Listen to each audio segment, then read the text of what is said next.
Hello la gawazerie, c'est la Gogawaz pour une nouvelle vidéo. Alors aujourd'hui, le titre de la vidéo c'est Réclamez vos droits, le cas de Mamadi Farah Kamara 3. Donc là aujourd'hui, il y a le Réclamez vos droits. Donc c'est une histoire qui se termine vraiment bien parce que vous avez vu les autres vidéos, c'est toujours un peu, c'est pas victimaire là, c'est plus pour vous donner des pistes de solutions pour savoir comment réagir, comment rester toujours vigilant, peu importe votre statut dans la société. Mais là, franchement, c'est une histoire qui se termine bien et c'est vraiment, et je veux vraiment que cette histoire, en fait, que cette affaire qui s'est passée réellement au Québec, donc puisse vous servir en fait d'exemple. Quand il vous arrive ce genre de choses, moi, je veux que ça se termine comme ça pour vous tous, pour tous les afros. Et quand je dis afro, que tu sois subsaharien, antillais, afro-américain, whatever, je veux que ça se termine comme ça ton histoire. Alors je vous explique. En fait, ce qui s'est passé, c'est que alors Mamadi Farah Kamara 3, il est guinéen, d'origine guinéenne. C'est un étudiant à la maîtrise en génie électrique. Je pense qu'il était, il était étudiant à la maîtrise en génie électrique à Montréal. C'était l'université Polytechnique, je pense, si ma mémoire est bonne. Donc il était à Polytechnique. Donc ce qu'il faisait, c'est qu'il était aussi chargé de cours, chargé de laboratoire, et que c'était quelque chose comme ça. C'était pas vraiment chargé de cours, c'était plus un chargé de laboratoire. Plus en même temps, il faisait également du Uber pour pouvoir, voilà, pour payer ses études, pour payer ses affaires, etc. Donc il faisait aussi du Uber. Donc qu'est-ce qui s'est passé? C'est que le 28 janvier 2021, donc ça s'est passé l'année passée, il s'est fait arrêter en fait par un policier, un patrouilleur d'origine indienne, Sanjay Vig. C'était au bord de l'autoroute métropolitaine. Et apparemment, il s'est fait arrêter parce que, soi-disant, il avait son portable au volant, donc téléphone au volant, donc il s'est fait arrêter, etc. Et le policier lui avait donné une amende. Puis ce jour-là, parce que on avait vraiment suivi toute l'affaire, hein, je me rappelle que tous les subsahariens, tous les afros, etc., on était vraiment à fond dedans parce qu'on s'était dit, quand c'est sorti dans les journaux au début, on n'y croyait pas, on était comme quoi? Un étudiant au doctorat, non pas au doctorat, à la maîtrise en génie électrique, qui va frapper un policier comme ça avec une barre de fer, ça semblait trop farfetch, ça semblait trop tiré par les cheveux. Mais en tout cas, bref, on va y revenir. Donc voilà, il s'est fait arrêter, soi-disant, il avait le portable au volant, alors que et lui, il a expliqué en fait que quand tu fais tes courses Uber, parce que comme je vous disais, il faisait aussi du Uber Eats, des livraisons Uber, bien qu'il était étudiant et bien aussi qu'il faisait également qu'il était chargé de laboratoire. Donc il faisait aussi des courses Uber Eats. Et donc quand tu es sur Uber, ton téléphone il est accroché normalement vers le pare-brise de ta voiture. Et voilà, tu pianotes dessus, bah, tu pianotes sur ton écran, tu acceptes des livraisons, tu déclines des livraisons, tu dis que la livraison est terminée, etc. Mais c'est pas considéré comme du téléphone au volant, parce que téléphone au volant, c'est vraiment le téléphone dans ta main. En tout cas, ça, c'est la version qu'il a donnée, et moi, je le crois, parce que pourquoi est-ce que je le croirais pas, en fait? J'ai déjà fait du Uber Eats, je sais comment ça se passe, enfin bref. Donc, il s'est fait arrêter par le patrouilleur Sanjay Vig, et lui, ce patrouilleur-là, en fait, apparemment, il était connu, parce que j'ai vraiment suivi la saga, hein, je vous dis, les Afros, on était tous accrochés, en train de lire la presse et tout, regarder la télévision, parce quand c'est sorti l'affaire, là, on était tous étonnés. Enfin bref, et apparemment ce patrouilleur Sanjevic, lui, il était quand même connu pour être facile, pour être quelqu'un qui donnait facilement des amendes.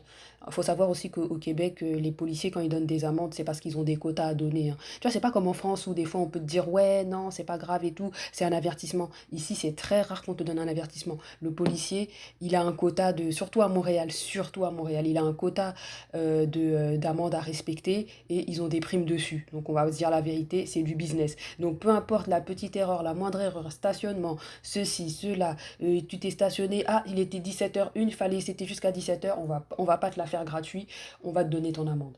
Donc voilà, lui, donc le patrouilleur Sanjevic d'origine indienne, donc il voit Mamadi Farah Kamara 3 avec son téléphone au volant, tac tac tac, il dégaine tout de suite, allez oups, amende, etc. Et sur le coup, Mamadi s'était un peu énervé en disant mais non, parce qu'il contestait, c'est normal, on te donne une amende, surtout que tu fais du Uber Eats, normal tu contestes. Donc lui, il était là en train de contester, il n'était pas content, etc. Et pendant qu'il contestait, il y a, comment s'appelle, un gars qui est arrivé par derrière, alors c'était encore un noir, qui est arrivé par derrière avec une barre de fer et qui a frappé le policier. Il a frappé le policier, il a désarmé le policier et apparemment il a tiré en direction du policier. Donc il a tiré en direction de Sandjevig. Et quand ça s'est passé, Mamadi, il était là, il était étonné, il s'est dit, wow, qu'est-ce qui se passe? Tu sais, on t'arrête pour infraction, soi-disant téléphone au volant, t'es là en train de contester avec le policier, t'es pas d'accord, tu dis non, tu contestes ton amende et tout. Et il y a quelqu'un qui est derrière, qui arrive comme ça, clac, clac et tout, violence insoupçonnée, bam, une barre de fer, il commence à frapper le policier et tout. Normal, t'es étonné parce que, attends, qui serait pas étonné? Donc le policier, quand il s'est fait désarmer et qu'on a tiré, que le gars qui était en arrière a tiré, qui est venu par l'arrière, a tiré plusieurs fois dans sa direction, le policier apparemment il a couru, il était un peu embrouillé.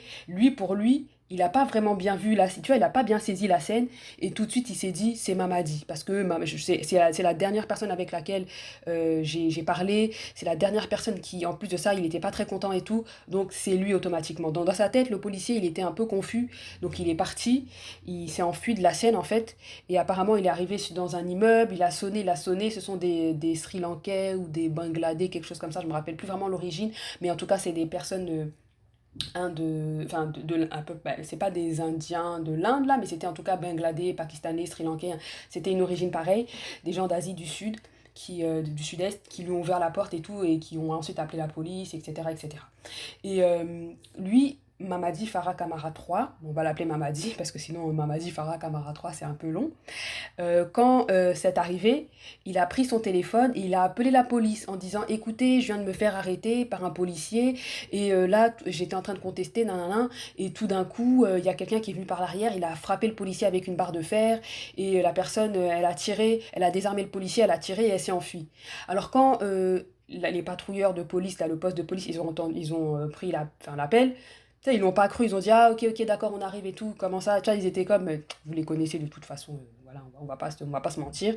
Ils ont trouvé quand même l'histoire un petit peu chelou, ils se sont dit est-ce que c'est pas quelqu'un qui essaie de se dédouaner? Donc quand ils sont arrivés, parce que Mamadi il était resté, et en même temps apparemment il avait aussi déchiré l'amende qu'il avait reçue. Ici on appelle ça un ticket au Québec, quand tu reçois une amende on dit que tu as reçu un ticket. Donc il avait aussi déchiré l'amende qu'il avait reçue. Il était resté en fait sur les lieux du drame si vous voulez. Et quand la police est arrivée, tout de suite, lui, il a dit, Mamadi, il a dit, oui, c'est moi qui vous ai appelé, le gars, il s'est enfui de par là-bas. Et les policiers, ils ont pas cherché à comprendre, ils ont pas cherché quoi que ce soit. Ils sont venus l'embarquer, c'est toi, nanana. Ils ont pas posé d'autres questions. Ils ont dit c'est toi, clac, ils l'ont embarqué. Et lui disait, ben c'est pas moi, c'est moi-même qui vous ai appelé. Non, mais qu'est-ce que ça veut dire? C'est moi qui vous ai appelé, je vous ai expliqué. Le gars, il était nickel. Enfin, il se défendait. Et ils l'ont pas cru, ils l'ont embarqué comme par hasard un profilage racial.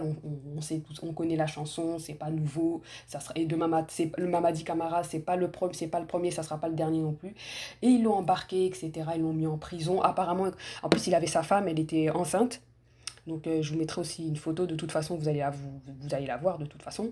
Et sa femme, elle était enceinte, apparemment ils sont arrivés chez lui, ils ont défoncé toute sa maison. Mais quand je dis défoncé, apparemment ils ont défoncé la porte, ils ont mis toute sa maison, tout son appartement dessus-dessous. Je sais pas quoi, qu'est-ce qu'ils cherchaient comme preuve et tout. La maison, elle était branle, tout était en bazar en fait. Ils ont tout cassé, tu sais, quand les policiers ils viennent soi-disant perquisition et tout, ils ouvrent des tiroirs, tu vois, comme dans les films américains et tout, on ouvre les tiroirs, on regarde, on verse et tout. Pareil qu'ils ont fait, ils ont fait la même chose. Et maman dit, il était choqué, normal, ça t'arrive comme ça, mais c'est sûr que t'es choqué. Et en plus, il faut voir comment ils sont, hein, ces gens-là. Quand c'est paru dans la presse, un étudiant en génie électrique de Polytechnique qui attaque un policier et qui le désarme et tout, et tout le monde était... Tu vois, parce que nous, les étudiants étrangers, ben moi j'ai été étudiante étrangère quand je suis arrivée au Québec, maintenant c'est terminé, je ne le suis plus, je suis résidente permanente, mais on sait comment ça se passe le Québec, on sait comment ça se passe, on sait que quand tu es venu étudier, tu es là pour étudier. Oui, on va dire la vérité, il y a aussi des gens qui sont là pour s'amuser, qui dépensent l'argent de leurs parents, qui font n'importe quoi, qui sont dans les feux Montréal, feu Ottawa, feu Calgary, etc., feu Toronto, qui travaillent pas, qui étudient pas, et puis après qu'on doit rapatrier chez eux parce que voilà, ils n'ont pas étudié. Mais la plupart, on est là pour bosser. Surtout, tu vas en génie électrique, je suis désolée, mais c'est un programme assez lourd. T'es pas là pour t'amuser, t'es en maîtrise. Toi, c'est pas le bac. Le bac, c'est l'équivalent de la licence en France. C'est pas le bac où les gens s'amusent un peu. Quand t'es en maîtrise, c'est que vraiment, t'es là pour... tu prends ton destin au sérieux, quoi. Tu prends ton destin au sérieux, t'es pas là pour t'amuser. Donc quand c'est paru dans les journaux, on était toutes les communautés afro, on était débités, on disait non, c'est pas possible. Comment ça, un étudiant en génie électrique? un subsaharien, un Guinéen, calme et tout. Le gars, il fait du Uber Eats, sa femme, elle est enceinte. Il fait du Uber Eats, sa femme elle est enceinte, il donne des cours, il est chargé de laboratoire, c'est-à-dire que c'est lui qui fait les exercices pour quelques profs et tout, pour les élèves, pour les étudiants en fait, voilà. C'est lui qui va commencer à frapper un policier alors qu'il est sur un permis d'études. On sait comment c'est le Québec, comment c'est pour toutes les preuves, tous les documents qu'ils te demandent, toutes les preuves qui vont te demander pour les preuves financières, tes parents, est-ce qu'ils ont l'argent, est-ce que tu as l'argent sur ton compte, etc. Est-ce qu'elles sont tes notes, est-ce que tu as réussi tes cours, est-ce que tu as été à temps plein. Quel étudiant subsaharien en maîtrise génie électrique va s'amuser à frapper un policier? Non mais qui est fou? Qui est fou? Et donc, quand ça c'est sorti dans la presse, nous, on disait non, il y a un truc, c'est pas vrai, on croit pas, il y a un truc, on croyait pas du tout. Et je me rappelle, hein, ça tournait avec mes amis et tout, on s'envoyait des textos, on disait non, priez pour lui et tout, c'est pas possible, mais pensez à lui en prière, il y a quelque chose, il y a un truc, il y a un truc. Et faut les voir comment ces gens ils sont. Polytechnique s'est levé. Oh, nous vous annonçons que Monsieur Mamadi Farah Kamara 3 ne fera plus partie, a été renvoyé du programme de génie, de maîtrise en génie électrique, et en même temps, à partir d'aujourd'hui, il ne sera plus du tout chargé de laboratoire pour nous, etc. Et t'as même Uber Eats. Regardez-moi les culots de ce genre, de ces personnes-là. Ils se sont levés aussi pour dire que non, à partir d'aujourd'hui, étant donné que c'est un frappeur de policiers et il est violent comme ça, et on le bannit à vie de la plateforme de Uber Eats, il ne pourra plus jamais faire des livraisons pour nous. Je te dis, hein, c'était vraiment aller loin. Et donc voilà, tout le monde était attristé, on se disait c'est pas possible, comment ça s'est passé. Et donc Mamadi, il a été enfermé pendant 6 jours, donc il a passé 6 jours en prison. Et heureusement, je crois que c'est sa famille aussi, et puis les communautés guinéennes et tout, et ils ont fait appel à un avocat, ils ont dit non, non, non, cette histoire-là, ce monsieur c'est quelqu'un de calme. Même ses amis, ses collègues et ses camarades étudiants, ils étaient étonnés, ils ont dit non, Mamadi c'est quelqu'un de calme, il est là, il nous enseigne, et c'est lui qui fait les laboratoires en génie électrique et tout, c'est lui qui nous explique et tout, c'est pas dans sa personnalité, on le connaît pas comme ça, c'est quelqu'un de calme. En plus, sa femme, elle va avoir un enfant. Quel homme est bête, sa femme va accoucher, il est en maîtrise en génie électrique, il est sur un permis d'études canadien, il est chargé de laboratoire, il fait du Uber Eats, quelqu'un qui se bat dans la vie. Quel homme bête va aller frapper un policier? Non mais franchement, oui, contester, parler avec le policier et dire mais non, écoutez, c'est pas vrai, non, non, non, ça c'est normal, c'est humain, tout le monde le fait, ou presque. Mais aller de là à frapper un policier, même tirer en sa direction et tout, ça c'était complètement tiré par les cheveux, on n'a pas cru cette version. Et Dieu merci, comme Dieu ne dort, comme on dit, Dieu ne dort. L'enquête a été lancée, mais pendant ce temps-là, il a passé 6 jours en prison. L'enquête a été lancée. Et ce qui s'est passé, c'est que, comme je vous ai dit, ça s'est passé en janvier 2021, en bordure de l'autoroute métropolitaine. Apparemment, pas apparemment, c'est vrai, il y avait une petite caméra de la société qui entretient les autoroutes de Montréal, etc. Et donc, ils sont allés vérifier donc la vidéo, parce que ça avait été enregistré, parce que le coin, l'emplacement de la caméra, ça donnait sur l'emplacement où avait eu lieu le drame. Donc ils sont allés vérifier la caméra, ils sont allés regarder qu'est-ce qui s'est passé. Et exactement ce que Mamadi avait dit, ça s'est passé. Ils ont vu le policier Sanjeevi qui a arrêté Mamadi et tout, ils ont vu comment Mamadi, voilà, ils y contestaient en disant mais non, c'est pas moi, j'étais pas avec mon téléphone au volant, je suis en train de faire des livraisons Uber Eats, comment ça vous m'arrêtez comme ça? Parce que les policiers, comme je vous ai dit, au Canada, ils ont des quotas. Hein, faut bien comprendre, hein. Ils ont des quotas à respecter, il y a des primes qui vont avec. Donc bref, ils ont bien vu ça et ils ont vu par la suite qu'il y avait un gars qui est venu par l'arrière, donc c'était un gars noir et tout, il est venu par l'arrière avec une barre de fer, il a frappé le policier, il l'a désarmé et il a saisi son arme. Et il a tiré en direction du policier. Donc ça avait été enregistré, ça avait été enregistré. Ça l'a sauvé, ça l'a sauvé. Quand on a vu ça, quand c'est sorti dans les médias en disant que non, ce n'est pas Mamadi, Mamadi est innocent, comment les Afros, on était contents, on était tout contents, on a dit, on savait, ça pouvait pas. Le profil ne tient pas. Tu sais, c'est pas un Dusty Ninja, là. On ne parle pas d'un Dusty Ninja. On parle pas d'un Pookie Ray Ray. On parle pas d'un Brocky Haas. On parle pas de ça. On parle de quelqu'un, un étudiant en maîtrise génie électrique, un subsaharien, sur un permis d'études au Canada, avec sa femme qui est enceinte. Tu vois, c'est le profil. Le gars, il fait des livraisons Uber Eats. Il est chargé de laboratoire. Donc, ça veut dire que malgré les cours qu'il fait, en plus des cours qu'il fait, il donne aussi des, ben, pas des cours là, mais c'est lui qui s'occupe des exercices pour les étudiants enfin, d'autres programmes et tout en génie électrique. Donc, c'est quand même un profil de quelqu'un qui est respectable, quelqu'un qui se bat dans la vie, quelqu'un qui veut arriver. À quel moment il va commencer à taper un policier, sachant que son permis d'études, c'est relié au fait qu'il fait ses études, qu'il respecte les lois canadiennes, etc. Donc, quand c'est sorti, franchement, on était tout contents, on était heureux, on était heureux. Moi, je me rappelle, j'avais une amie et tout, elle disait, hey, vas-y, on va lui envoyer un message et tout, de félicitations et tout, qu'on prie pour lui, qu'il n'a qu'à tenir bon, blablabla. Et je te dis, il a reçu plein de messages de soutien, en tout cas, on était tellement contents. Et ensuite, qu'est-ce qui s'est passé? C'est qu'il n'en est pas resté là. Et ça, c'est ça que je veux que vous fassiez. Mamadi n'en est pas resté là. Parce que je suis sûre que si ça avait été vous, en tout cas la plupart des afros là, vous allez juste là, oh non, je veux juste des excuses, je veux juste des excuses que mon nom ne soit pas sali, que mon nom, que ma dignité soit restaurée, que mon honneur soit restauré, vous en serez resté là. Et puis c'était fini. On allait dire dans les journaux, la police s'excuse, c'était une erreur, c'est un cas de profilage racial, on s'excuse, nous n'avons pas identifié la bonne personne, etc. Et puis on n'en parle plus. Mais heureusement que Mamadi ne s'est pas arrêté là. Donc ce qui s'est passé, c'est que Polytechnique est revenu sur sa décision. Ils ont dit non, étant donné que c'était une erreur, blablabla, Polytechnique est revenu sur sa décision. Il y a aussi le chef de police de la SPVM aussi a présenté ses excuses également pour dire que non, on s'excuse, on n'a pas arrêté la bonne personne, voilà, on l'a confondu, blablabla. La chef de la sécurité publique aussi a également annoncé qu'on allait faire une enquête pour comprendre les circonstances de l'arrestation et de la détention injuste de l'étudiant. Et puis aussi, je pense aussi également que même le gouvernement canadien, je crois l'immigration, finalement, ils lui ont même donné sa résidence permanente. On lui a dit non, avec tout le traumatisme qu'il a vécu, il a eu la résidence permanente, alors que pour avoir la résidence permanente dans le circuit habituel, il faut finir tes études.